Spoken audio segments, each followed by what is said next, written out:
소개받은 대로 우리 백석대학교에서 교육대학원 원장 일을 보고 있습니다. 또 저희 대학에는 석박사 과정에 평생교육, 인적자원 개발 전공이 있어서 거의 학과장도 같이 겸하고 있습니다. 저도 전공이 또 평생교육하고 인적자원 개발이 전공이기 때문에 여러분이 받고 있는 이 교육도 우리 기업교육도 크게 보면은 평생교육의 일환입니다. 그래서 평생교육의 여러 가지 평생교육의 여러 가지 노인교육, 여성교육, 청소년, 근데 거기 직업교육, 공무원교육, 그 중에 또 가장 큰 부분이 기업교육이다. 그래서 어떻게 보면 기업교육과 평생교육은 별개가 아니고 HR이라고 또 평생교육 별개가 크게 보면은 평생교육의 하나에 그래서 평생교육은 우리가 학교를 졸업하고 난 이후에 받는 여러 가지 교육들을 계획적이고 체계적인 교육을 평생교육이라고 하는데 그런 부분에 봐서는 학교를 졸업하고 가장 많이 일하고 있는 것들이 기업이기 때문에 저는 평생교육 중에서도 평생교육 나머지 부분을 다 합친 거하고 기업교육하고 거의 같지 않느냐 그렇게 이야기를 하고 있습니다. 그래서 저도 이제 그런 전공을 하고 있기 때문에 교육을 많이 받았어요. 그런데 벌써 재작년 같아요. 재작년에 9월부터 10월부터 13주 정도 매주 목요일날 저녁 7시부터 밤 10시까지 하루에 3시간씩 해서 39시간 교육을 어디 가서 한번 받았습니다. 그런데 그 교육 받았던 그 교육비가 무려 240만 원을 받더라고요. 240만 원.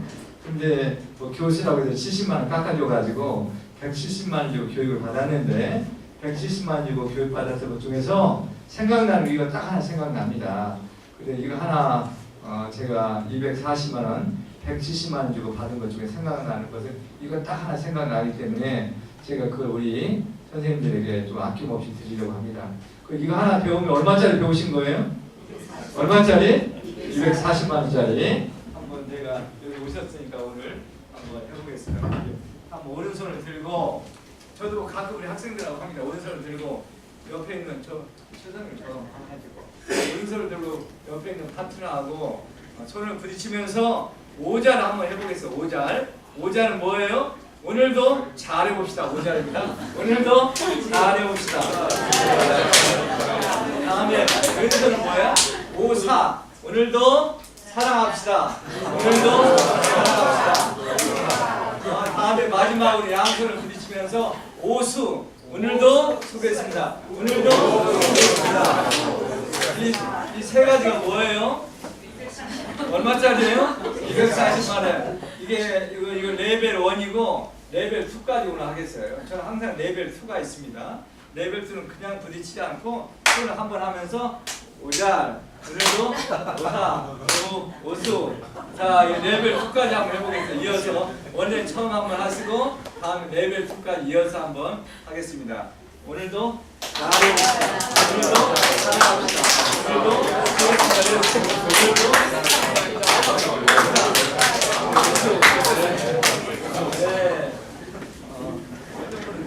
벌써 적으시는 것 같아.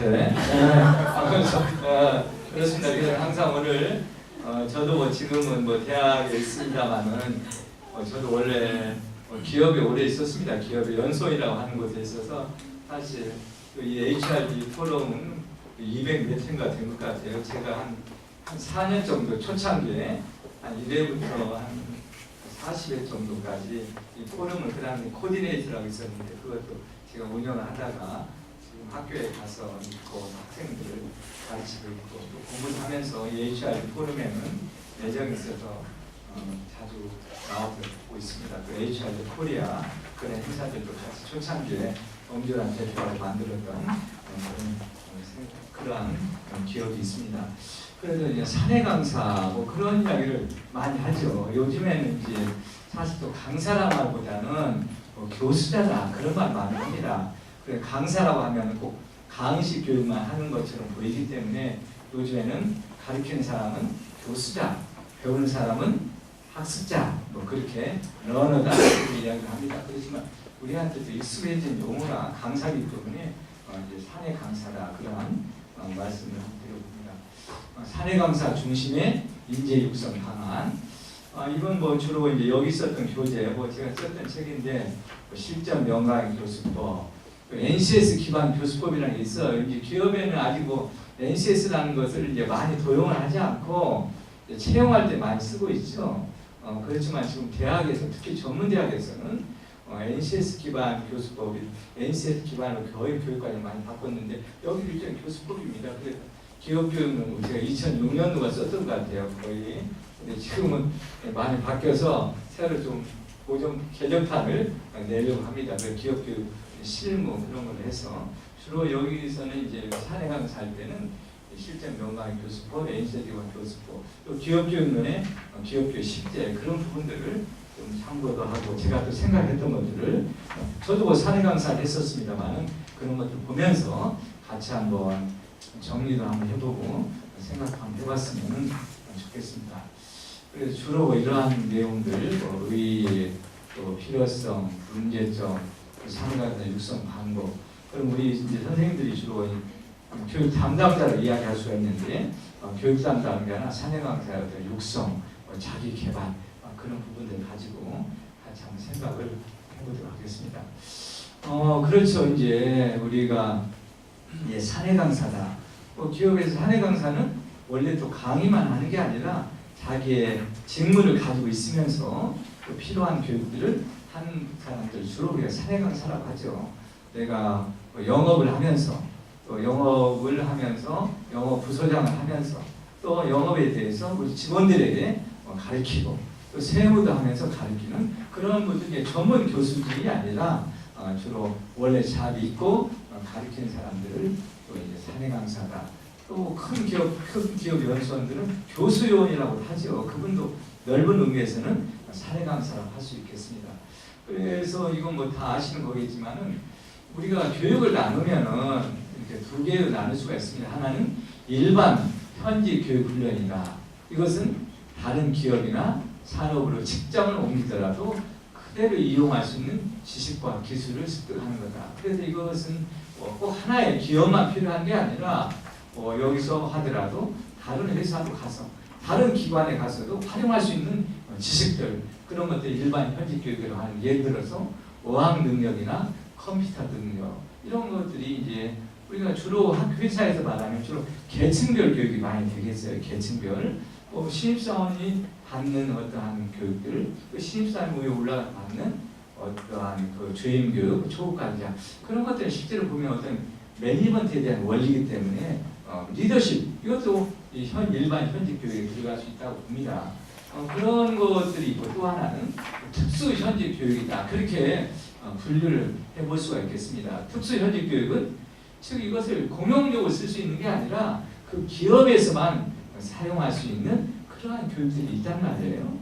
그런 것들을 우리가 특수 현직 교육이다. 그렇게 말씀을 드릴 수가 있겠습니다. 그런데 지금까지는 이제 많은 부분들은 저도 뭐 회사에 있을 때 보면은 이러한 일반 현직 교육뿐만 아니라 특수 현직 교육까지도 주로 이제 외부에 있는 교수님이나 연구원들 그런 부분들이 많이 봐서 지금은 좀 달라질 수도 있다. 그런 부분들이 이런 부분까지도 담당을 했다는 거예요. 그래서 이런 부분까지 담당을 하다 보니까 뭐 영업이라도 제약회사 영업, 보험에 대한 영업 그런 것들이 다르잖아요. 근데 영업 일반 정도는 어떻게 보면 일반 현직 교육이라고 할 수가 있겠어요. 영업에 대한 마케팅에 대한 일반 뭐 그런 것들은 그 일반 현직 교육이라고 볼 수 있는데 그 마케팅 중에서도 또 이러한 영업 중에서도 또 생산 중에서도 그 기업에만 필요한 그런 것들이 있단 말이에요. 근데 그런 것까지 외부에 와서 하다 보니까 어떠한 그 변죽이라고 할까 어떠한 물론 그것도 좀 굉장히 중요하다고 봅니다. 원리도 필요합니다만은 원리에서 그대로 실제로 가려운 부분 쓸 수 있는 부분들은 좀 한계가 있다. 그래서 이런 부분은 이제 우리 사내 강사가 해야 되겠다. 그래서 저는 뭐 결론적으로 말씀을 드리면은 뭐 사내 강사 일별도로 한다.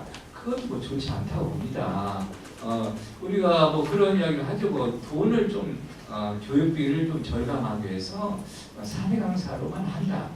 그건 뭐 그렇게 바람직하지는 않다고 봅니다. 그래서 우리가 외부 강사와 또 외부 강사 해야 될 부분들이 있습니다. 외부 강사 우리 뭐 대학들도 요즘에는 너무 현장 지향적인 교육을 많이 해라. 그것도 중요하죠.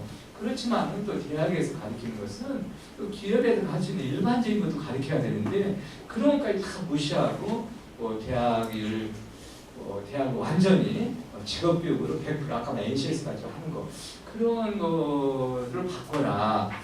그런 것도 좀 한계가 있다고 봅니다. 그래도 교육도 어떤 원리적이고 다 이끌리는 그런 것들은 아무래도 사내 강사보다는 외부에 있는 전문가들이 그런 부분들을 하고 이제 내부적인 부분들은 이제 어떤 그런 걸 직접적인 부분들은 사내 강사를 해야 되겠다.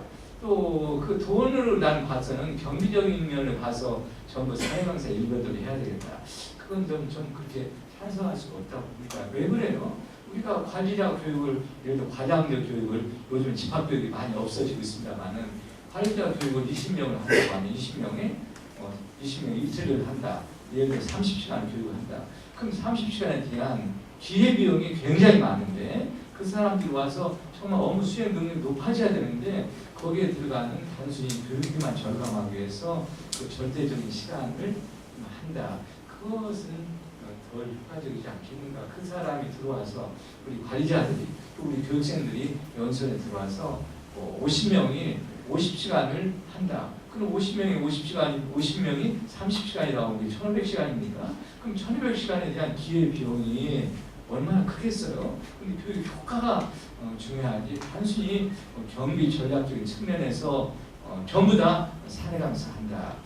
그것은 경비 전략적인 측면에서도 바람직하지가 좀 않다. 그래서 우리가 뭐 같이 해야 될 부분은 하루 해야 되지 않냐. 그 나중에 하려고 먼저 그런 생각이 듭니다. 그래서 근데 지금까지 문제점이 특수 현직 교육까지도 일반적인 현직 교육이 있는 분들이 많이 크게 문제라서 그런 것들을 좀 지양해야겠다. 그리고 주체적인 역량은 뭐 결국은 문제 해결은 내부에서 해야죠. 외부에서 뭐 컨설팅 해가지고 얼마나 한계가 있지 않겠어요. 그래서 주체적인 역량은 내부에서 하고 또 우리가 사내 강사를 통해서 인재 육성을 하는 거죠. 인재 육성, 사내 강사 가르치는 그런 부분도 있지만은 그 사람을 인재를 육성하려고 하면은 가르치는 걸 통해서 그 사람의 사내 강사의 어떤 기회를 줘서 본인의 업무 정도를 통해서 인재를 육성하려고 하는 부분들을 또 저는 사내 강사를 통해서도 할 수 있지 않겠는가 그런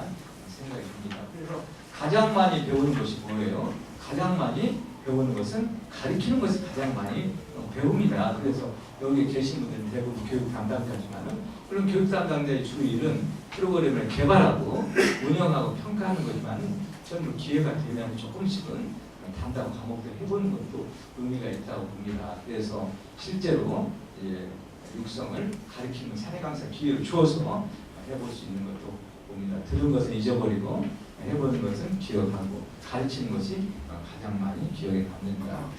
제가 여기 예를 이교수라고 써놨는데 혹시 우리 선생님들 그분 이름 들어봤나 모르겠어요. 그 연세대학교에 계셨던 이성호 교수님이라고 그분이 굉장히 정말 수업도 재밌게 하고 능력도 있고 그래요.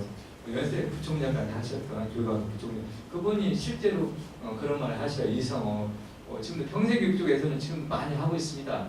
당신의 자녀가 흔들리고 있다. 그러면 아주 저희 대학에서 인문학 아카데미라고 해서 하고 있습니다. 인문학 아카데미라고 해서 모든 학생들에게 인문학적인 소양을 가르치기 위해 한 달에 한 번 정도 하는데 거기에서 오셨던 분인데 이성호 교수님 그런 말 해요. 이분이 고등학교 어디 나왔냐면은 저 의정부에 있는 의정부 종합고등학교에 나왔다고 그래요. 지금은 종합고등학교 아시는지 모르겠어요. 종합고등학교 뭐야? 농고도 아니고 인문계를 같이 하고 있는 실제로 공부 못하는 애들이 들어갔던 학교입니다. 전에 아주 인문계 고등학교 떨어진 애들이 종합고등학교 갔는데 자기가 의정부 종합고등학교 나와가지고 연세대학교 교육학과를 시험을 봤는데 떨어졌어요. 그 떨어져가지고 이 양반이 본인이 이야기를 하시더라고. 재수를 하면서 자기 1년 후배를 가르쳤다는 거예요. 1년 후배를.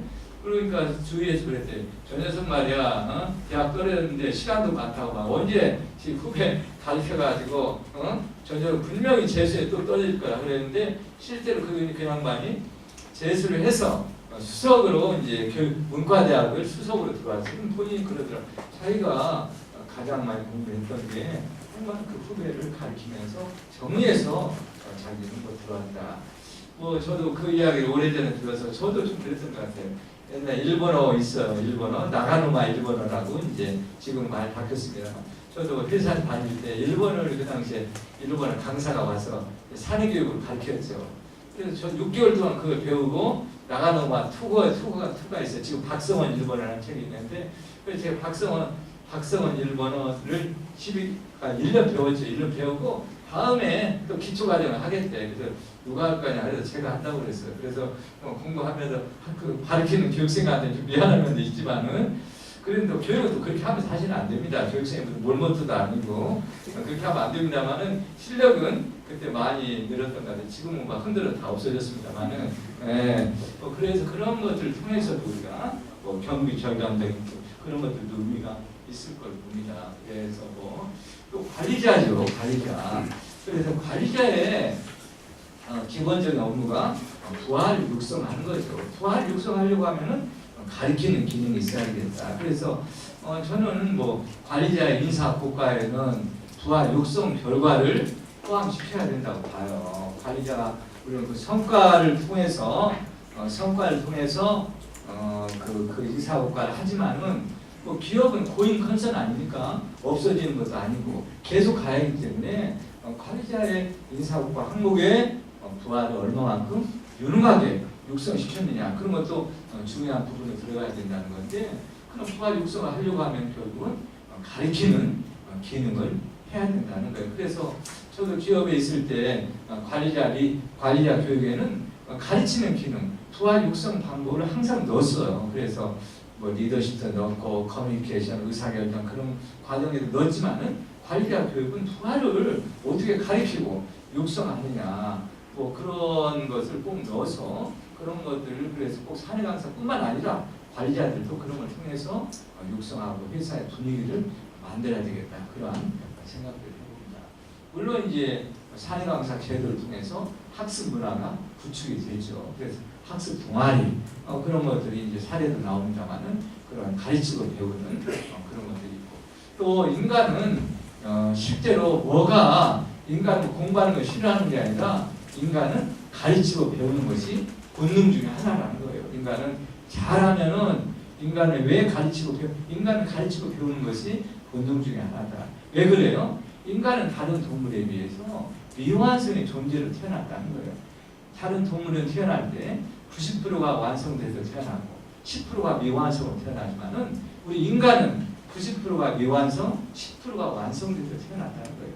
그러니까 다른 동물들은 변화를 해봤자 10%뿐이 변화가 안 되는 거예요. 거의 그래서 인간은 학습에 의해서 얼마든지 변화 가능하다는 겁니다. 그래서 주위에서도 보면은 이런 강아지나 염소 그런 동물들은 어때요? 태어나자마자 엄마 속 한 번만 핥아주면은 10분 만에 걸어 다닙니다. 즉 완성돼서 태어났지만 인간은 한 살이 될 때까지 가까스로 쓰고 즉 미완성에서 완성 향해서 가는 것이 인간 특질 중 하나다. 그런데 그 90% 되는 미완성 부분을 뭘 통해서 치러가느냐? 학습과 경험을 통해서 치러간다는 거예요. 연세대학교에 계셨던 한준상 교수님도 그런 이야기에서 인간은 학습하는 동물이다. 인간은 호모 에듀튜트를 가르치고 배우는 것이 본능이다. 그래서 그러한 기능들을 관리자들도 갖고 한다는 겁니다. 그래서 우리 기업교육을 담당하시는 우리 선생님들도 우리 학생들은 우리 교육생들은 학습을 싫어할 것이다. 그렇지 않다는 거예요. 잘하면은 인간은 학습에 대한 욕구가 누구한테나 있다는 거예요. 그래서 그런 것들을 그런 욕구도 채워주고 하기 위해서 이러한 평생 학습, 기업교육, 사내강사 그런 것들도 물론 이제 7번 사내강사 제도를 통해서 기업의 비용 효과적인 측면도 있는 거죠. 그런 면도 있다 봅니다. 그리고 두 번째는 우리가 보통 교육 담당자라고 하죠. 여기 계신 분들은 주로 제가 물론 사내강사 교수원도 있지만은 주로 교육 담당자의 기능을 한다고 그랬는데 그럼 이 교육 담당자와 이 강사와의 역할을 한번 우리가 생각을 해볼 수가 있겠어요. 근데 우리는 지금까지 주로 이제 강사의 담당자는 프로그램을 첫째 뭐예요?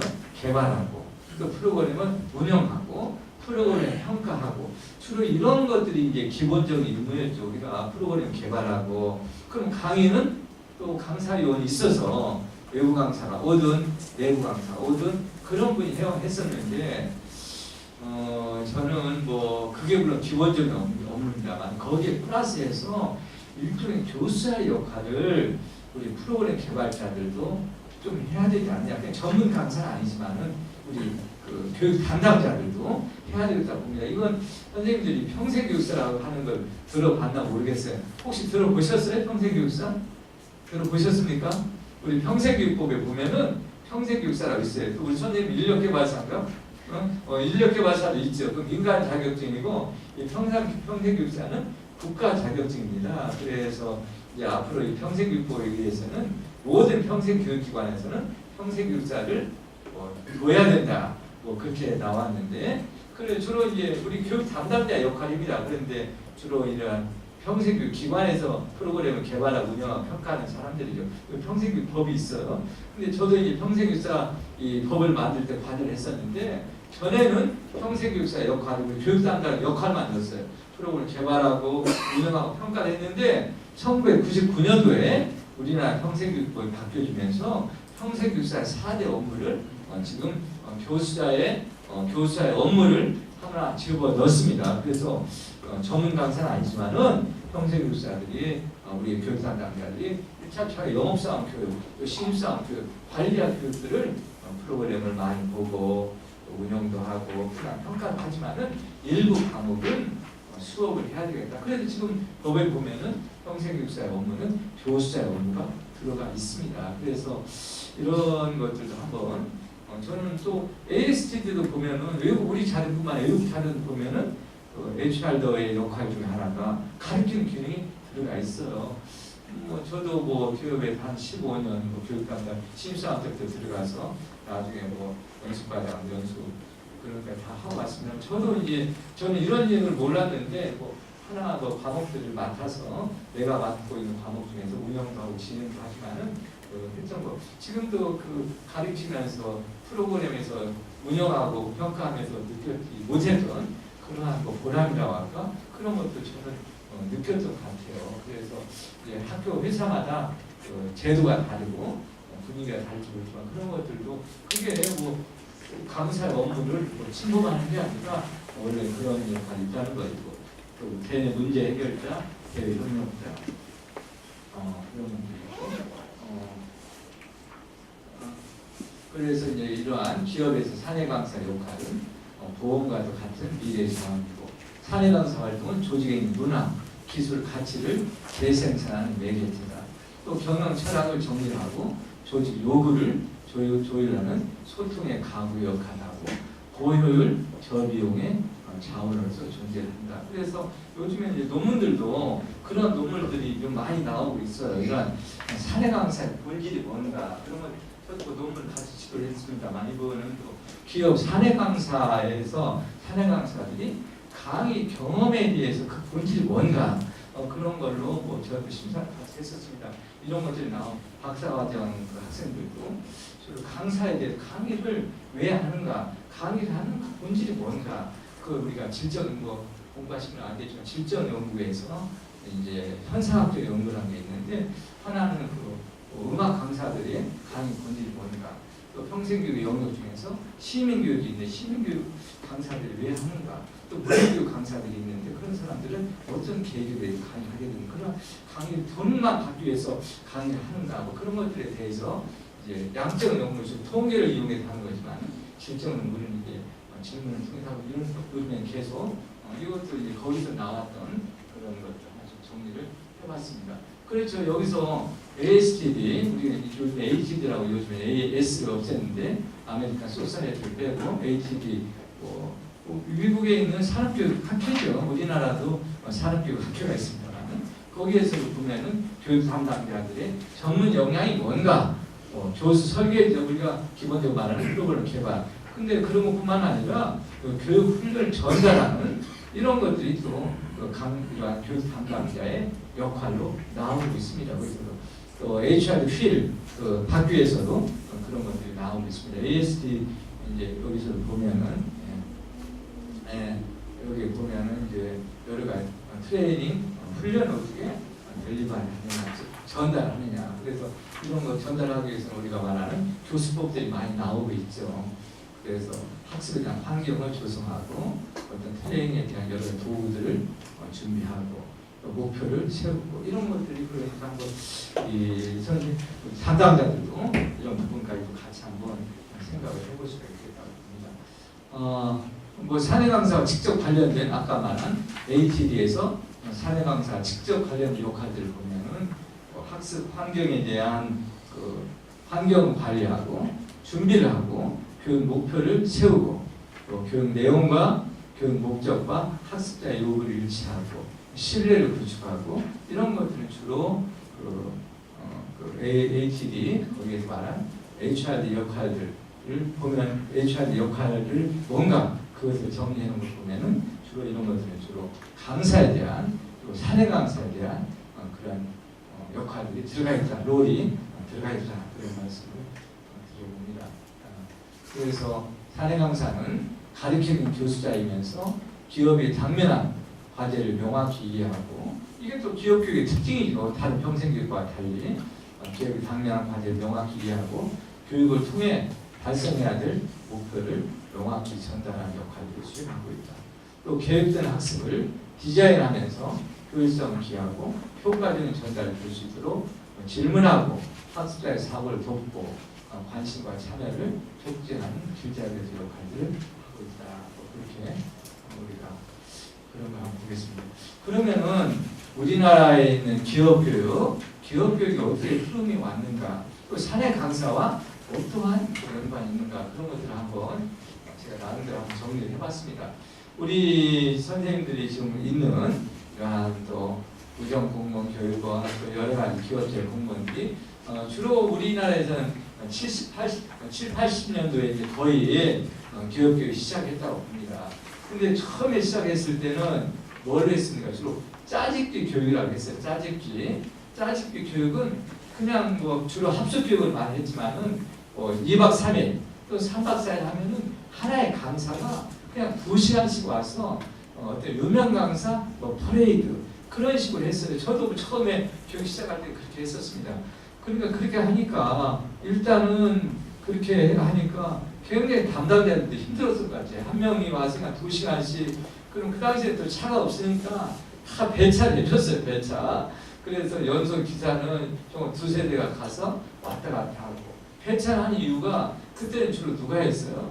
외부 강사가 했습니다. 거의 다 교육이라고 하는 것은 외부 강사가 와서 회사에 대한 교육도 외부 강사 거의 90%가 외부 강사에서 뭐 정신교육이라고 하는 이름하에 거의 교육도 강의식 교육을 한 거죠. 근데 2시간 또 하고 또 가고 또 유명 강사 또 와서 또 하고 가니까 그 당시에는 뭐 그것도 효과가 있었던 것 같아요. 일단 재밌고 또 그런데 너무 강의식으로만 하다 보니까 뭐 교육이 끝나면은 남는 게 없어서 다 그랬던 것 같아요. 그러니까 그렇게 하다 보니까 실제로 업무 수행 능력이 올라가지 않죠. 교육이라고 하는 것은 교육을 받고 나면은 업무 수행 능력이 올라가야 되는데 그런 식으로 어떤 지식만 전달하고 그러니까 상식적인 이야기를 하고 그러니까 물론 이것도 효과는 있었습니다. 문제가 많아서 그 다음에 많이 나왔던 프로그램이 패키지라고 하는 80년대 중반에서 90년대 중반 이게 보면 어떻게 보면 사회 강사의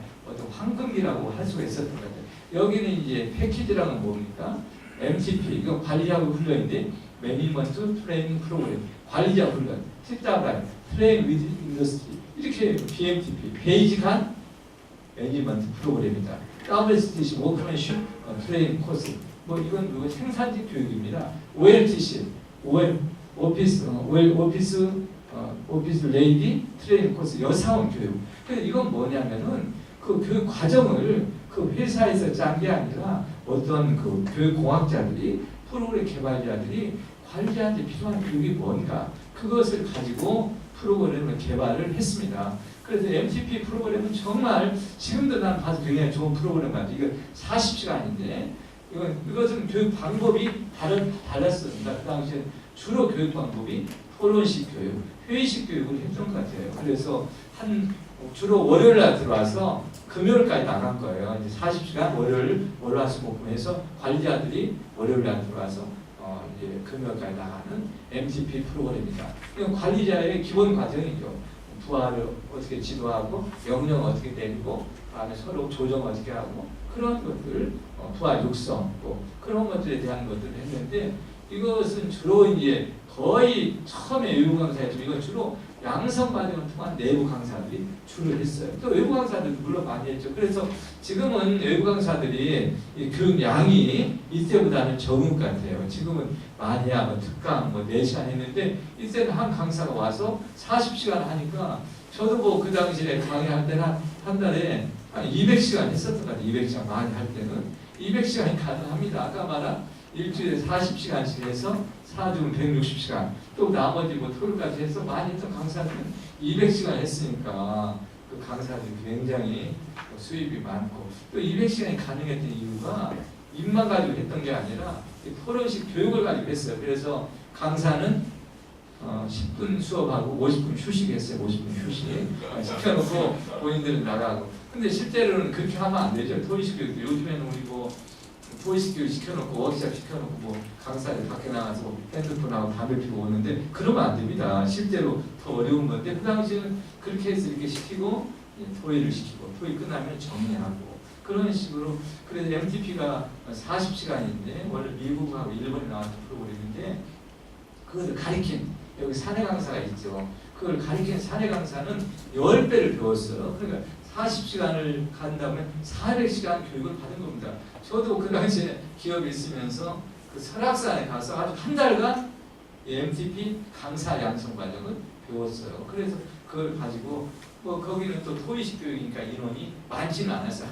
항상 인원 20명 이상 안 된다. 그러니까 굉장히 교육 횟수가 뭐 20명씩 해서 뭐 200차례 막 그렇게 하는 거예요. 회사에서. 그러니까 그 당시에는 참 나름대로는 이게 효과가 있었던 것 같아요. 저는 지금도 뭐 교육을 이러한 MTP나 이러한 그 관리자 교육이 이만한 프로그램이 없는 것 같아요. 굉장히 정교하고 그걸 뭐 담당자가 짠 게 아니라 아까 심리학자들, 교육학자들이 해서 관리자가 해야 할 업무를 해왔는데 물론 지금하고는 좀 맞지 않죠. 뭐 부가단계적인 그런 게 있기 때문에 그건 꼭 기업만 필요한 게 아니라 보니까 학교에 있는 관리자, 이런 공기업에 있는 관리자, 또 행정직에 있는 관리자. 그래서 나중에는 NTP 프로그램이 전국으로 모든 조직으로는 다 확산이 됐었습니다. 그래서 저도 이걸 보고 여담이다만 저도 이걸 보고 회사에 나왔어요. 그 당시에 저도 회사 교육 담당하다가 제 월급이 예를 들어서 한 달 월급이 50만 원인데 그 당시에 이 사람들은 한 이틀 해서 내 월급보다 더 많이 가져가더라고. 그래서 야 나도 뭐 나가야 되겠다 해서 나왔는데 나와서 보니까 또 그렇지도 않아요. 또 보니까 그래서 뭐 제가 한 달 월급이 뭐 제가 그 당시 강사를 많이 모셨으니까 한 달 월급이 제가 예를 50만 원이라면 한 이틀 하면 내 월급보다 훨씬 더 가져가더라고. 그래서 야 나 나가서 내 월급보다도 더 많이 좀 벌어봐야 되겠다 해서 나와서 뭐 꼭 그것 때문에 나온 거 아닙니다만은 그렇게 했던 기억이 납니다. 근데 여기는 주로 이제 내부 강사였죠. 당시 모든 것을 이제 내부 강사들이 양성 과정을 통해서 했습니다. 그러다 요즘에는 어떤 참여식 교육, 어떤 프로젝트 교육, 액션 러닝, 그리고 필드 러닝 그런 방법들을 많이 해서 지금은 외부 강사와 내부 강사 혼합되는 참여식 교육이라고 하죠. 그럼 잠깐 여기에 그거 한번 봅시다. 왜 그럼 우리가 사내 강사뿐만 아니라 교수법에서 왜 그러면은 강의 일변도로 강사들이 지금 저도 강의 일변도로 하고 있습니다. 왜 강의 일변도로 하지 말라고 그러냐면 이것 때문에 그런 거예요. 우리가 장기 기억 장치, 단기 기억 장치 하는데 한번 볼까요? 우리 이게 인간의 머리라고 하면은 우리가 이게 인간의 머리라고 하면은 인간의 뇌라고 하면 이것이 초등학교 때 배웠던 거 어떻게 우리가 새로운 사실을 인지하느냐, 어떻게 새로운 사실을 아느냐 그런 거 보면은 여기 초등학교 때 배웠던 거, 여기 중학교 때 배웠던 거, 이거 고등학교 때 배웠던 거 이게 차곡차곡 쌓이면서 배운 게 아니라는 거예요. 차곡차곡 쌓이면서 배운 게 아니라 지금 우리가 40명의 선생님들이 계시면은 40명의 머리의 인지 구조가 다 다르다는 거예요. 지금 머리의 인지 구조가 이걸 우리가 쉐마라고 하는데 지금까지 다 다르죠. 우리 선생님들 선수학습도 다르고 그 새로운 다 인지구조가 다른데 오늘 우리가 하나 배웠던 사내 강사하고 제도에 대해서 하나 배웠으면은 이제 하나 강의식으로만 하면은 머리에 들어가죠. 강의식으로만 하면 머리에 들어가는데 옛날에는 그냥 이 머리에 들어가기만 하면은 이 새로운 사실을 알았다고 보는 거예요. 근데 지금은 머리에 뇌에 들어가기만 하면 이 새로운 사실을 알았다고 보는 게 아니라 이 새로운 사실이 기존의 인지 구조하고 이제 붙어야만 이 새로운 사실을 알았다고 보는 거예요. 근데 강의식으로 하면은 이 머리에 들어오기는 들어오는데 여기에 붙지 못하고 그냥 둥둥둥 떠다닌다는 거예요. 뭐 들어와가지고 강의식으로 하면은 머리에 들어와 둥둥둥 떠다닌다. 언제? 오늘 5시 반에 강의 수업 끝나고 집에 갈 때 한 번 흔들면 이렇게 날아간다는 거예요. 흔들면은. 그 우리가 단기 기억 장치에 들어갔다고 하는데 그럼 흔들어도 나가지 않게 하려면 어떻게 해야 되느냐? 여기에 있는 새로운 그 사실을 생각도 해보게 하고 써보기도 하고 발표도 해보고 해야만 이것이 여기에 붙어서 장기 기억 장치에 들어간다. 그렇게 합니다. 그래서 메릴이라고 하는 그 인지주 심리학자는 그래서 항상 수업을 할 때 이렇게 하라는 거예요. 여러 가지가 있지만은 4가지 사이클을 돌아가야 된다는 어떤 사실을 하나 이야기할 때 첫째, 어떤 사실 이야기하는 거죠. 어떤 사실 이야기만 하면 안 된다. 이거 어떤 단계, 절차, 또 정의 그런 거죠. 강식으로 사실을 이야기하고 두 번째는 여기에 대한 예를 들으라는 거예요. 예를 들고 사실 이야기하고 두 번째 예를 들고 예만 들고 다음 다시 또 뭐 하라는 거예요? 엑스라이 시켜보라는 거예요. 엑스라이 시켜보는 게 끝나지 않고 그런 리콜, 다시 또 평가, 피드백 이런 것들이 하나의 수업에서 한 시간 수업이면 이런 것들이 계속 이 사이클이 돌아가야만 여기도 이제 강의하시는 분 있는데 이렇게 해야만 아까 말한 흔들어도 나가지 않고 학습자들이 명확하게 알고 장기 기억 장치에 들어간다는 거예요. 근데 사실만 말하는 것은 그래서 우리가 왜 여기 우리가 참여식으로 많이 하라고 하느냐 메릴 이야기한 이런 것 때문에 그렇게 하는 거예요.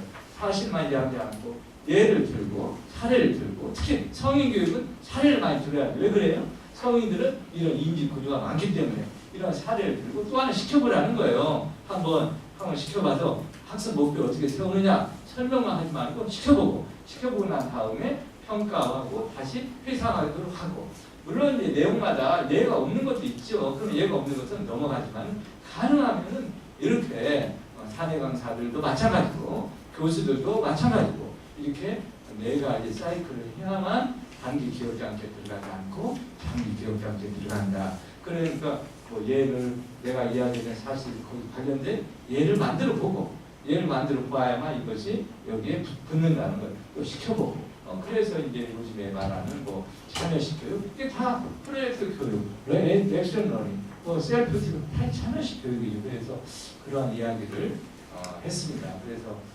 그런 것들을 말씀드리고 이제 지금은 이제 이러한 2가지 사내 강사, 사회 강사가 같이 참여하는 그런 제도라고 합니다. 그래서 일단 지금은 점점 아까 말한 제너럴한 교육보다는 그런 것들은 많지요. 그런 것들 인터넷도 있고 많이 있으니까 지금은 그런 교육들이 점점 줄어들고 있는 추세예요. 옛날 새로운 사실, 아까 말한 여기 사실을 알려주는 거죠. 새로운 사실을만 알려주는 것들은 이제 우리 기업에서 교육에서 점점 없어지고 실제 문제를 해결하는 교육들을 더 많이 원한다는 거예요. 전에는 처음에 시작하다가 70년대에는 새로운 사실을 보는 데가 없으니까 대학 교수님이 제일 많이 알고 그런 것들이 우리 쌓였던 교육들을 전달해주는 그런 나이스 투 노 그냥 아는 게 좋은 그런 교육이었다는 거예요. 지금은 이제 그런 것들은 다른 데서 볼 수 있으니까 회사에 있는 교육은 실제적인 문제를 해결할 수 있는 그런 것들이 근데 실제적인 문제는 외부 강사보다는 사내 강사가 더 실제적인 문제를 해결할 수 있기 때문에 지금 점점 사내 강사가 좀 더 많아지는 추세다. 그런 것들을 한번 조사에서도 나오고 있습니다. 이거 한번 볼까요? 우리가 또 그러면은 제가 기업교육내로 썼습니다만 우리가 기업교육의 3대 기둥이 뭐냐? 기업에서 인재 육성을 할 때 3대 기둥이 뭐냐? 첫째, OJT죠. OJT. 이건 OJT 작업을 떠나서 하고 있는 우리 집합교육이라고 하죠. 두 번째 뭐예요? OJT. 원더작 투레 일하면서 배우는 교육. 세 번째는 SJ, 셀프, 자기주도 학습. 그렇게 이야기하죠. 그리고 또 OJT, 집합교육의 또 3개 기능은 계층별 교육, 이건 하이라키 교육이죠. 우리가 지금 이거 많이 무너지고 있습니다만 계층별 교육은 우리가 계층별 군대로 말하면은 뭐 군대로 말하면은 병과 교육이 아니죠. 그냥 일반 사병이 받는 그럼 사병들은 뭐 보병이나 포병이나 다 똑같이 배우는 교육이죠. 또뭐 신입사원이면 뭐 제약의사 신입사원이나 또 무슨 생산직 신입사원이나 전자회사 신입사원에도 기본적인 배우는 게 있잖아요. 그런 것 다음에 또 매니저가 되면은 매니저가 기본적으로 배우는 교육 그런 것들 우리가 계층별 교육이라고 하죠. 두 번째 직능별 교육은 영업교육, 그런 어떤 펑션 교육이죠. 영업교육, 과제별 교육, 어떤 그 직장에 있는 과제를 해결하는 교육이 또 OJT의 3대 기능이라고 합니다. 근데 저는 뭐 지금도 제 생각은 이 계층별 교육은 외부 강사해도 괜찮아요. 지금 그러니까 기본적인 교육이기 때문에 매니저가 되면은 필요한 교육들. 물론 사내 강사 할 수 있지만 우선적으로 본다고 하면은 또 이런 임원이 되면 전략적 사고 그런 것들은 사내 강사가 하는 거 못지않게 이러한 OJT 중에서도 계층별 교육은 그런 분들이 와서 좀 듣고 어떤 인사이트 그런 것들을 배울 수 있는 교육들이니까 그런 것들은 듣고 그렇지만 지금 교육은 이 직능별 교육 또 이런 과제별 교육 또 OJT는 특히 더 그렇죠. 그래서 지금은 이제 기업 내 교육 3대 교육 중에서 OJT하고 SD가 훨씬 더 많아지는 추세고 지금까지 부작용을 많이 했던 것들이 OJT가 많아서 부작용으로 OJT가 줄어드는 게 문제가 아니라 너무 많다는 거예요. 비율이 OJT 기업의 문제 해결을 하기 위해서는 이러한 인적 양성을 해야 되는데 이게 비중이 많았다. 근데 지금은 점점 이런 비중 못지않게 관리자에 대한 상세에 대한 교육을 하려고 하면은 이제 그런 것들은 주로 OJT하고 직능별 교육이 이제 기업의 교육의 핵심으로 많이 되고 있는데 그런 것들은 이제 사내 강사 그런 교육들은 외부 강사보다는 사내 강사가 좋겠다 그런 이야기를 하고 있습니다. 그래서 근데 그러한 이야기들을 하고 있습니다. 이건 뭐 제가 잠깐 뭐 설문 뭐 연구까지는 아니지만은 교수법에 대해서 제가 한번 뭐 해봤던 것 같아요. 그 당시에는 성인 학습자 이거 누구예요? 성인 학습자 교육반 교육생들에게도 한번 물어봤고 또 하나는 가르치는 교수들한테 강사들한테 한번 물어봤던 것 같아요. 그래서 이제 뭐 기업에도 물어볼 수 있죠. 교수법에 다른 내용보다도 교수법에 대한 만족도 같은 것들 보니까 만족하는 것도 있지만 많이 좀 부족하다 그런 것들. 교수자 그럼 성인 학습자에 대해서 가르치는 강사들 얼마큼 노력하고 있는가 많이 그런 것도 보고 또 교수 기법과 강의 효과의 관계 실제로 한번 물어봤어요. 우리가 많다고 생각하는 그런 거하고 실제로 느끼는 거하고 실제 사실이 뭔가 그런 것도 다 봤고 그러면은 왜 이런 기업에 있는 성인자들이나 어떤 다른 성인 학습자들에게 적합한 교수법이 실시되지 못하는 이유가 뭔가 여기는 굉장히 물론 교수 기법이 부족한 것도 나오지만은 성인 학습자 특성에 대한 것을 잘 모른다는 거예요. 이런 강사들이 여기는 성인 학습자들은 아동들이 배우는 학교 교육에서 배우는 거하고 다른 특별한 성인 학습자의 학습 심리가 있다는 거예요. 거기에 성인 학습자에 맞춰서 해야 되는데 이러한 성인들을 가르치면서도 가르치는 분들이 학교 교육점을 가르치기 때문에 문제가 있다고 그렇게 이야기를 합니다. 여러분 뭐 이번에 올해 작년에 이화여대 무슨 평생학습 대학이라고 하는 걸 많이 들었을 텐데 사실 저는 그 제도는 굉장히 좋은 제도라고 봅니다. 거기에서 실제적으로 하는 것은 저희들도 평생교육에서 계속 교육부한테 건의했던 거예요. 그런 것들을 앞으로 대학의 기능이 학교에 있는 후 스튜던트만 가르치는 게 아니라 학교를 졸업하고 난 사람들에게도 재교육 시켜서 새로운 직업 전환을 할 수 있도록 해야 됩니다. 그런 식으로 해서 이제 계속 건의를 해서 나왔던 제도가 사내 강사 제도인데 이것만 해도 좋을지 모르겠지만은 그런 것들은 실제는 이화여대 같은 데가 들어와서는 안 됩니다. 원래 사내나 평생학습 중심대 같은 데는 일반 다른 좀 어려운 입학자원인 그런 데가 들어와야 되는데 거기에 좀 들어와서 그건 아마 교육부에서 그 돈을 따려고 하는 게 아니라 교육부에서 권유했던 것 같아. 왜 그래요? 그 제도가 잘 되려고 하면 또 메이저 대학이 들어와야만 그 제도하고 우리가 또 매일 이야기하는 선취업 후진학이라는 게 있잖아요. 선취업 후진학은 뭐예요? 이명박 정부에서도 선취업 후진학 바로 대학으로 들어가면은 인력들이 많이 하니까 먼저 취업을 하고 후진학하기 위해서 입학도 문호를 개방하고 그런 거 많이 했는데 그 선취업 후진학을 그렇게 많이 이제 이렇게 많이 권장을 했는데 선취업 후진학 나온 애들한테 너희들이 선 취업을 하고 후진학을 하더라도 좋은 대학을 평생학습 중심대학을 갈 수 있다. 좋은 대학을 몇 개를 좀 이렇게 해야지 또 선취학 후진학 제도가 그렇게 잘 되니까. 근데 제가 하려고 하는 그런 말이 아니고 여기에서 저희들도 저희 대학도 평생학습 중심대학으로 되는데 거기는 주로 가르치는 사람이 누구냐면은 학생들 가르치는 게 아니라 성인들, 기업체 사람들 또 우리가 말하는 그 퇴직 예정자들 그런 사람들이 많이 왔어요. 거기는 주로. 그러니까 그런 내가 거기 들어간 강사들은 전부 다 교수법을 다시 했습니다. 물론 회사에 우리 학교에 있는 교수님들이 많이 가르쳤지만은 그런 교수법까지는 안 되고 평생학습 중심대학에 들어가는 그 반에 투입되는 교수들은 성인학습자들은 학생에 비해서 어떤 특성이 있는가 그걸 맞춰서 가르쳐야 됩니다. 해서 한 60시간 정도 했었던 것 같아요. 성인은 우리가 퍼시리테이터 성인은 가르치는 것보다 도와줘야 된다 그런 것들을 해서 제가 이걸 보고 이걸 근거로 해서 우리 교수들에게 평생학습 중심대학 그 반에 들어가는 학생 그 교수들한테는 이걸 해야 된다 그렇게 했던 기억이 납니다. 그래서 성인학습자 특성에 대한 이해를 부족하다. 그래서 이제 우리 사회 강사를 연수를 시킬 때도 그런 부분들이 좀 들어가야 되지 않겠는가 그러한 생각이 좀 듭니다. 이런 것들도 하고 선호하는 학습 방법, 가장 선호하는 평가 방법, NCS에도 요즘 평가들이 많이 나오고 있습니다. 교수법이 필요하다, 그런 거예요 많이. 이건 교수법 필요하다는 이유는 다 그렇게 하겠지만은 그냥 선발을 해서 그냥 하면 안 된다는 거예요. 이제 그런 것들을 하기 위해서 이제 이런 것 한번 넣어가 기억이 납니다. 성인 교수에 대한 연습을 그 당시에 제목이 성인 학습자를 위한 교수 역량 강화 연구 그런 것 같았어요. 그럼 이걸 왜 그럼 제가 다 이거 한번 봅시다.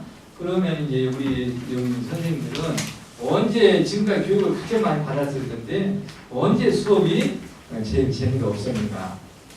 초등학교 때, 중학교 때, 고등학교 때, 대학교 때 언제 수업이 제일 재미가 없습니까? 다 다르겠지만은 저는 개인적으로 보면 저는 대학교 다녔을 때 수업이 제일 재미가 없었던 것 같아요. 대학교 다녔을 때 수업이. 그런데 왜 그러면 대학교 다녔을 때 수업이 제일 재미가 없었는가? 그걸 생각해 보니까 실제로 초등학교 그 교사가 되려고 하더라도 그냥 교단에 쓰지 않습니다. 초등학교 교사가 되려고 하더라도 4년 동안 교대에서 배우고 교수법을 배우고 교단에 쓰고 또 중고등학교 교사들도 저도 사범학부에서 중고등학교 교사 된 애들을 가르치고 있는데 영어 선생이 되든 국어 선생이 되든 유아교사가 되든 그 유아교사 그런 것들 다 과목이에요. 과목. 그런 것만 잘해서는 안 되고 교직 과목을 20학점을 따야 됩니다. 그래서 그런 것들 다 배우고 교단에 섰는데 대학교 교수들은 그냥 공부만 해가지고 석박사가 돼가지고 그냥 교단에 섰기 때문에 좀 재미가 없었지 않을까. 물론 요즘엔 대학에 교수학 센터를 많이 하고 있습니다만은 그렇습니다. 그런데 우리가 사내 강사라고 한 사람은 가르치는 사람이 누구예요? 일반 고등학생, 중학생도 아니고 초등학생도 아니고 일반 성인들을 가르치는데 성인들을 가르치면서 자기가 잘 알고 있는 영어, 자기가 잘 알고 있는 세무 그것을 학교로 말하면 국어, 영어 일종의 과목이라고 볼 수가 있겠죠. 그것만 해서는 안 된다는 거예요. 그것만 해서는 안 되고 거기에다가 철저하게 이 교직 과목을 하고 초등학교 선생님도 4년 동안 배우고 교단에 쓰는데 이 앞에 성인들 앞에 쓰는 이 강사들이 교수자들이 그런 과목만 가지고 해서는 안 되고 그런 교직 과목을 꼭 하고 세워야 되겠다 그러한 생각을 합니다. 그래서 사내 강사는 성인들 앞에 쓰는 거기 때문에 더 3학점 정도는 최소한도 45시간 정도는 하고 저도 교육부에도 그런 건의를 했던 기억이 나요. 대학교 교수들도 연구 교수면은 교직 관역을 안 받고 쓸 수도 있지만은 가르치는 티칭 교수라고 하면은 최소한도 6학점은 따고 고등학교 중학교 선생님들 20학점을 따고 교단에 쓰는데 최소한도 9학점을 하고 해야 되겠다. 그렇게 강하게 주장을 했습니다만은 이렇게 또 생각이 다른 분들도 많이 계십니다. 대학교는 그래도 뭔가 창의적이고 내용이 중요한데 지금은 그렇지 않아요. 저희 대학도 이제 교수 업적 평가가 올해도 바뀌었는데 가르치는 기능이 더 중요하고 연구 기능 못지않게 또 하나는 산학 협력이 굉장히 중요하게 떠오르고 있습니다. 그래서 아마 여러분들 기억에 많이 올 거예요. 우리도 산학 협력 점수가 400점이었는데 이번에 올라간 거 보니까 2000점을 올린 거야. 그래서 산학협력 기업체하고 잘 이렇게 주위에 지역사회 안 하면은 업적평가 딸 수 없습니다. 근데 또 기업에서 교수들이 가면은 또 싫어하더라. 당신 안 오는 게 도와주는 거래. 그런 분들 많이 있는데 우리도 가서 먼저 합시다 하면은 당신이 도와주고 뭐가 있냐. 우리가 머리를 댈게 그건 어떤 교육은 그래요. 머리 될 것도 없고 머리도 우리가 되고 돈도 우리가 될 테니까 안 오는 게 도와주는 겁니다. 그런 분들이 있는데 그만큼 우리가 기업이 이제 많이 대학보다도 많이 발전돼 있다. 그런 겁니다. 그렇지만은 이 앞에 쓰는 강사들은 그런 것들을 교직 과목 비슷한 것들을 배우고 써야 되겠다. 그런 말씀드립니다. 네. 다음에 해볼까요? 집중의 박수 한번 해보겠습니다. 저도 뭐 스팟이라고 하는 걸 배웠어요. 스팟 학습자들 어텐션 시키고 우리 HR 협회에서 하더라고. 2박 3일에 몇십만 받는데 저도 한번 들었어요. 미천이 많지는 않고 몇 개 있어요. 몇 개 있는데 그 중에 하나가 이 집중의 박수 한번 해볼까요? 박수 한번 시작. 다음 집중의 박수는 이렇게 합니다. 저도 학교에서 집중하고 시작하면 2번, 3번, 4번 치고 저를 쳐다보면서 집중하면 됩니다. 학교를 아주 조용해라 떠들라 그런 말 하면 안 돼. 그래서 집중하고 준비하면 한번 해볼까요? 집중 박수 준비! 야! 바로 다시 한번 집중 박수 준비! 야! 집중 박수 시작!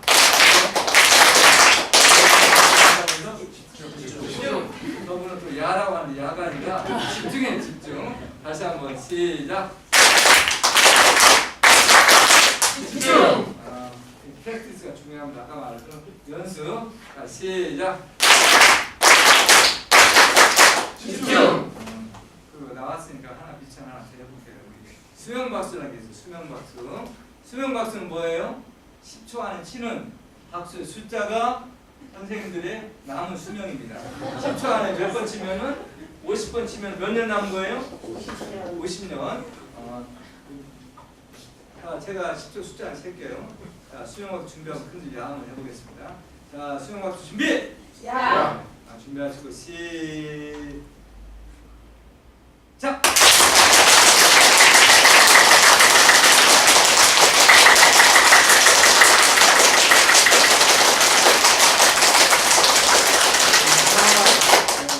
이거 우리 선 몇 번 칩니까?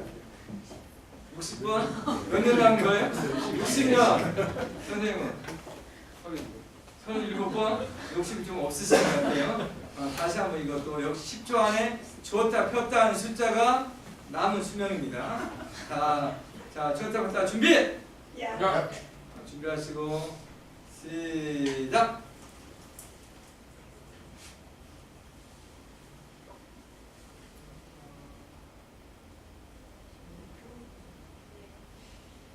네, 그만! 네. 이것도 스팟의 일종인데 이거 혹시 주었다 폈다 하는 숫자가 35번 안 되신 분 계셔요? 안 되신 분들 좀 조심하셔야 됩니다. 좀 준비 좀 많이 하셔야 돼요. 이런 준비, 갈 준비가 아니라. 네, 그래요. 뭐 봅시다 이제. 그래서 그런 것도 하고. 네, 사내 강사는 뭐 그런 것들인데 꼭 이제 강사로 되신 분들은 선발되신 분들은 그런 교수를 해야 되겠다. 기업 사내 강사가 뭐 양성이 부족하고 그런 겁니다. 탑의 인식이 부족하고. 저도 기업에 있을 때 옛날 이야기입니다만은 제가 이 사내 강사 제도를 만들면서 너무했어요. 사내 강사들 자기 업무하면서 이외에 여러 가지 해야 되니까 회장님이 그러시더라고요 옛날에. 아니 자기 새끼를 가르치는데 무슨 또 돈을 주냐는 거야. 그냥 가르치라고 하래. 그러면서 그래도 안 됩니다. 그거 하려고 시간 투자해야 돼야 되고 체크를 하는 거야. 그러면은 근무 시간에 하는 것은 주지 말고 근무 시간 이후에 하는 거, 뭐 예를 들어서 오후 8시 이후에 하는 거, 토요일 날 하는 거 그런 거만 주라는 거예요. 지금은 아마 다 줍니다만은 그런 거에 대한 인식이 어떻게 자기 부하를 가르치는데 자기 직원들 가르치는데 무슨 회사에서 월급 그게 본연의 업무인데 무슨 또 돈을 주냐는 거예요. 처음엔 그런 지금은 꼭 그러지 않습니다. 그런 일도 많이 도입하는 거예요. 탑의 인식 부족에 대해서 제도를 도입하는 것도 좀 어렵다.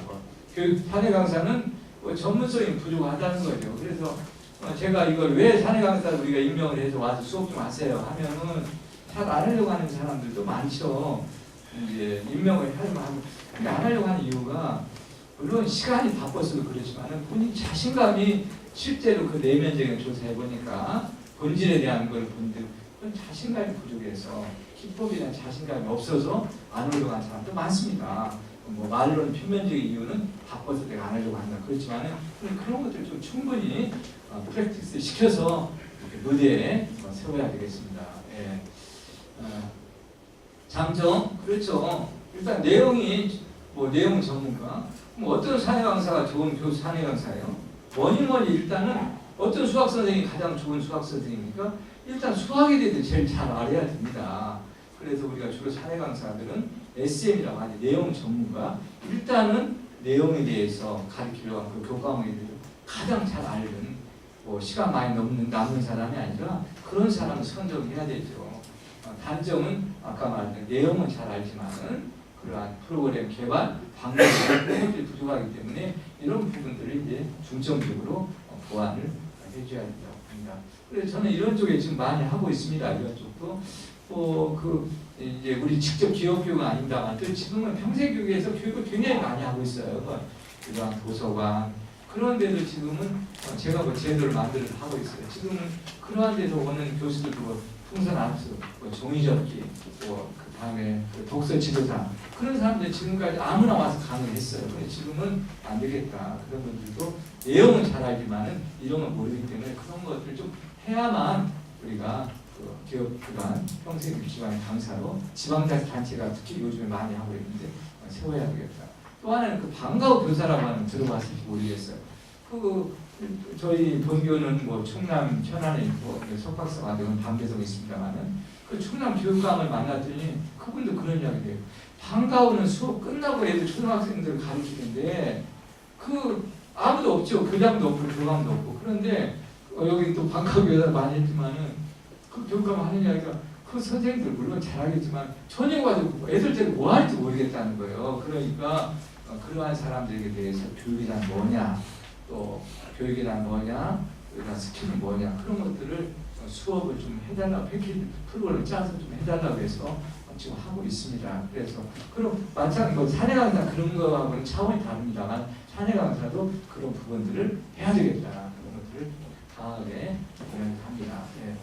자, 이것은 아까 말한 뭐 사내 강사들이 이제 이것도 이게 아까 말 이건재 씨라고 하는 사람이 제 논문을 정리한 사내 강사들이 왜 사내 강사들을 하는가 뭐 그런 것들을 한번 해보. 이건 근데 일반화시키기는 어렵습니다. 이건 질적 연구는 그쪽 사례만 이야기하는 거기 때문에 그래서 처음에는 뭐 사내 강사를 통해서 성과 지향적인 조직을 만들기 위해서 여러 가지 했다는 거예요. 그 사람들이 인터뷰를 해서 봤으니까 처음에 시행착오 빈도를 줄이고 강의는 소통 이런 것들 회사의 대변이 되기 위해서 처음에 이제 사내 강사를 했다.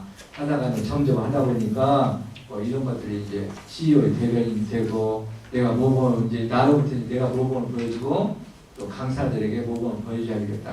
그리고 본인들이 보니까 또 어떤 꿈이 있어서 가르치는 것에 대한 그런 경험들이 뭐 사회에서 지적된 사람들이 그런 꿈이 있었던 것 같아요. 그래서 교육 진행에서 강사를 선정하고 첫 강단에 대한 느낌 같은 것도 강의 그런 걸 물어봐서 결국은 어디로 이쪽 제가 연구해봤던 것을 보니까 이제 전문 역량이 필요할 점들 점점 하다 보니까 느끼고 그래서 긍정 로열티가 생기고 또 처음에는 학습에도 시작된 여러 가지 기쁨도 느끼게 되고 학습자가 인정해서 느끼는 기분 그런 거 긍정적 피드백 이런 것도 강의에 대해서 하다 보니까 잘하면 재밌어요. 수업이라고 하는 건 인간 아까 말씀드린 대로 가르치고 배우는 본능 중 하나이기 때문에 강의에 대한 재미와 보람도 찾고 가르침이라는 강사의 마음 할수록 늘어나는 여유도 생기고 뭐 그렇게 해서 이제 인정받고 싶어하고 강사로서 어떠한 규범을 찾아가 이런 것들을 다 인터뷰해서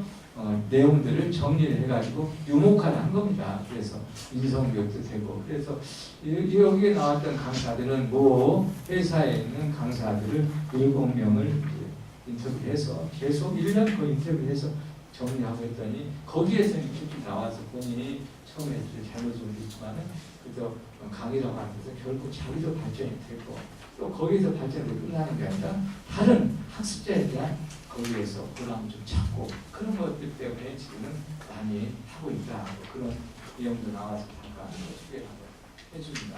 예, 이건재랑 박사님 같이 지도를 했었습니다만 그래서 과거에 나타난 리더십이 다니고 그래서 그런 것들이 왜 강의가 왜 하는가 본질을 보니까 그런 것들 질적 연구를 해서 했던 기억이 납니다. 그래서 예. 자, 이건 사내 강사 육성 방법 아까 한 말씀드렸죠. 사내 강사는 이러한 사내의 업무 전문가 중에서 돼야 되고 또 가르치다 보면은 아무래도 모범이 되는 거죠. 모든 리더는 가르치는 사람이 되고 관리자의 기본은 부하에 대한 육성 책임이고 뭐 이렇게 다 하고 있죠. 우리 회사에서도 첫째 선발 절차는 대상자로 선정을 하고 대상자로 선정 의뢰를 합니다.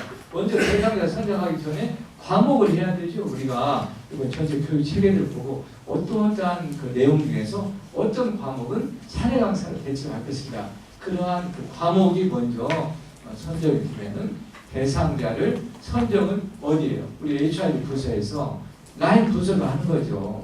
후보자를 추천하고. 근데 이건 뭐 다 알겠지만 잘하는 사람이 해야 돼요. 거기서 뭐 시간 많은 사람 그런 사람이 하다 보면 야 뭐 사내 강사 저런 사람 하는 게 무슨 뭐 좋겠어? 그러니까 다 누구나 업무에 대해서나 또 태도에 대해서나 모범이 될 수 있는 그런 사람으로서 이제 일단 내용은 SME 그 과목에 대해서는 전문가고 또 보통 잘 유능하다 그런 사람을 꼭 추천할 수 있고 그렇지 않으면 굉장히 실패할 가능성이 많습니다.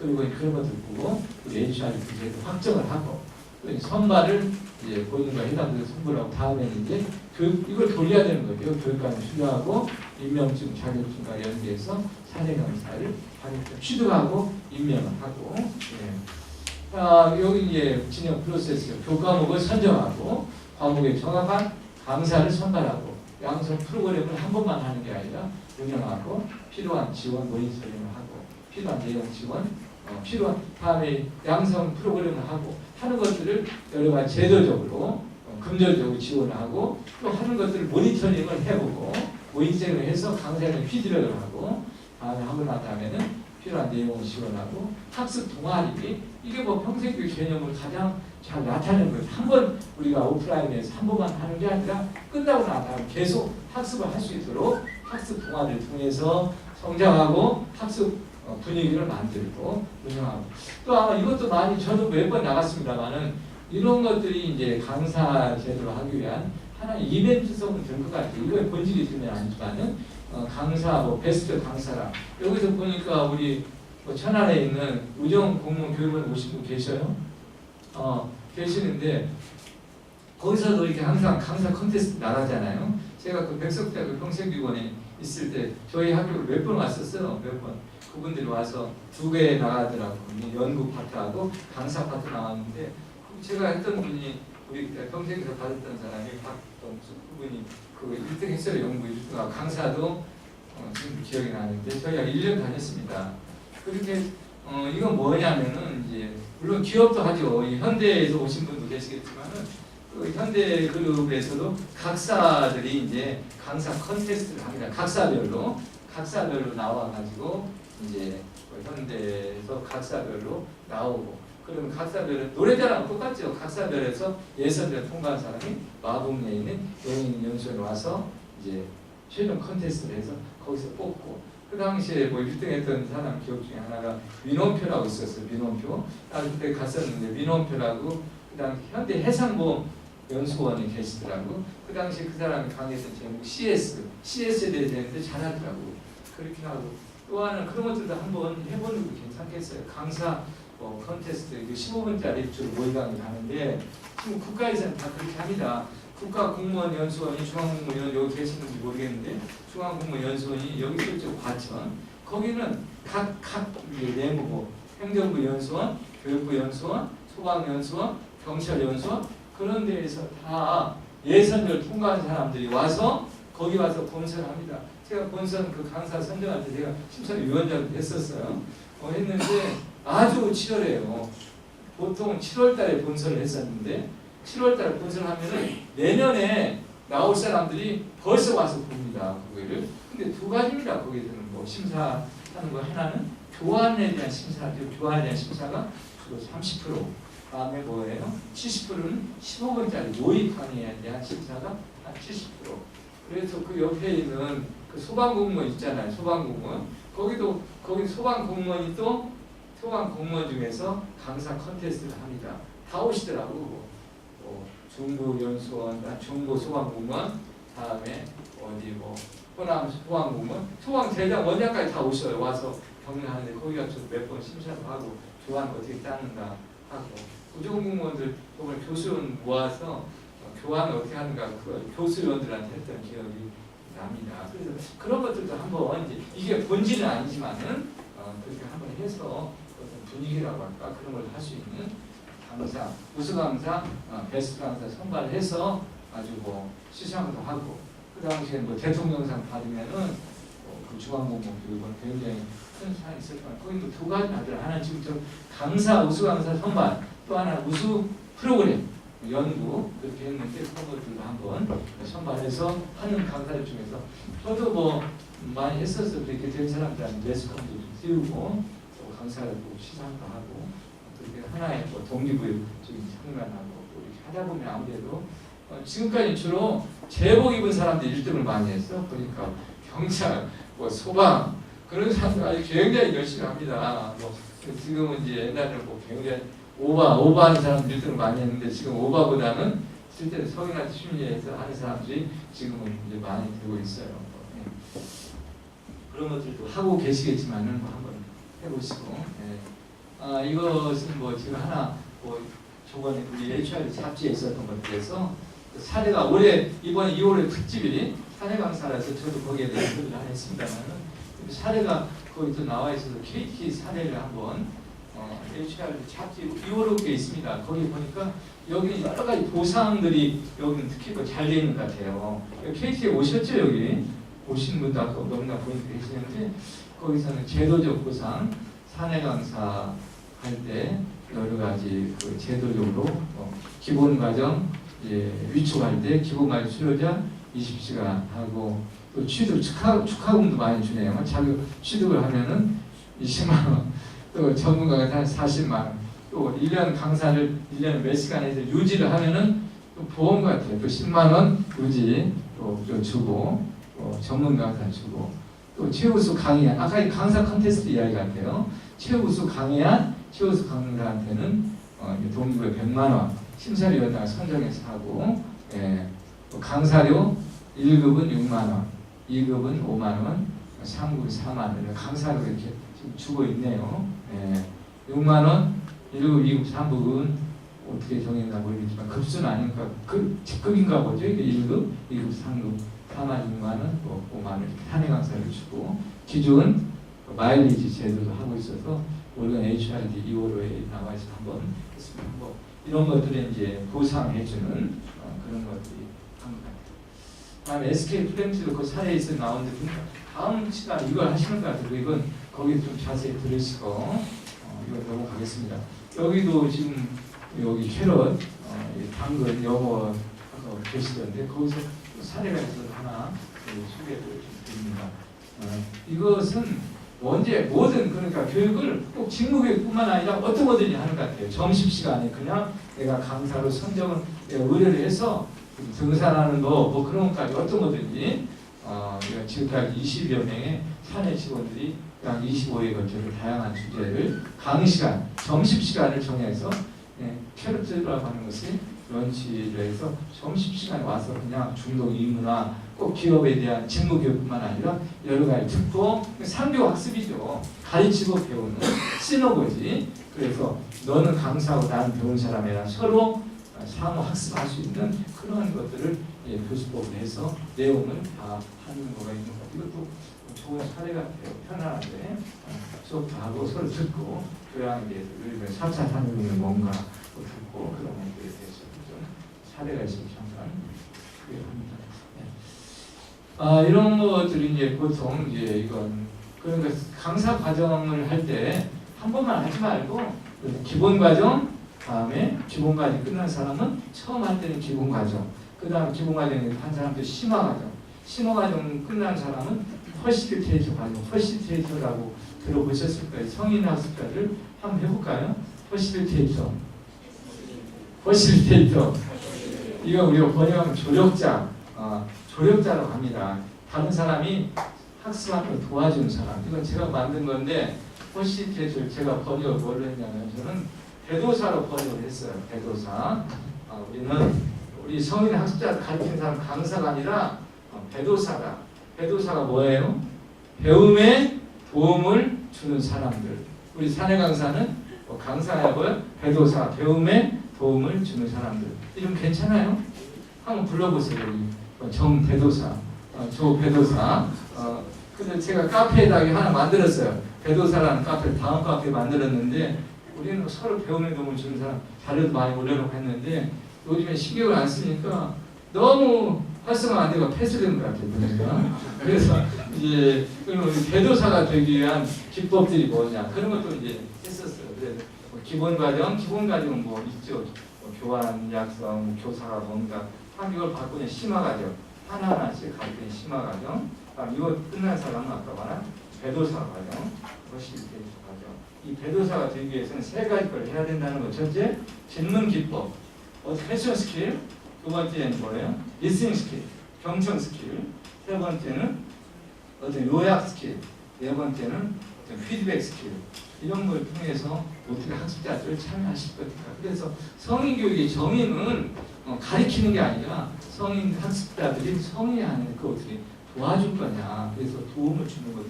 도와주는 기술들이 많이 있어요. 질문도 하고 요약도 하고 참여도 시키고 그런 것들이 이제 퍼시테이트 스킬로 해서 1단계, 2단계, 3단계. 그래서 민간 자격증을 직능을 해서 제가 우리 학교에서 평생교육 쪽에 있습니다. 만들어서 지금 하고 있습니다. 그래서 이제 사내 강사의 기저 철학이 뭔가. 근데 이걸 또 우리 교육 담당자들은 이걸 또 생각하셔야 되겠어요. 우리는 뭡니까? 학습자 및 본인에 대한 긍정적 예언을 해야 되겠어요. 그래서 우리 교육 담당자들도 그런 생각하잖아요. 교육이라고 하는 것은 학교 다닐 때만 하는 거지. 우리가 이런 기업 교육을 성인들이 해서 변화가 될 수 있느냐 하고 교육 끝난 거예요. 그렇지 않습니다. 우리 성인학습 심리학을 많이 보면은 얼마든지 성인들도 학습법에 따라서 얼마든지 변화가 될 가능성이 많습니다. 그런 것들이 너무너무 많고 그래서 본인에게 대해서 긍정적인 예언을 하고 우리 학습자도 변화가 될 수 있다는 상대방에 대한 긍정적 예언을 했을 때 그런 것들은 뭐 교육하시는 분들 많이 계시겠지만 그래 얘들은 많잖아요. 어떤 A 국민학교 선생님이 초등학교 선생님이 B 초등학교에 가서 전교를 가셨어요. 전교를 가가지고 자기 반 애들의 성적을 봤습니다. 근데 그 전자한테 인수인계를 받을 때 10명을 인수인계를 받았다는 거예요. 10명을 공부 잘하는 사람으로 누가 공부 잘하느냐? 10명을 인수를 줬다는 거예요. 그래서 이 사람은 이 초등학교 선생님은 1년 동안 그 10명이 잘하는 걸로 생각하고 걔네들을 또 열심히 가르쳤다는 거예요. 그래서 1년 후에 실제적으로 성적을 보니까 그 10명 애들이 거의 상위에 올라갔다는 거예요.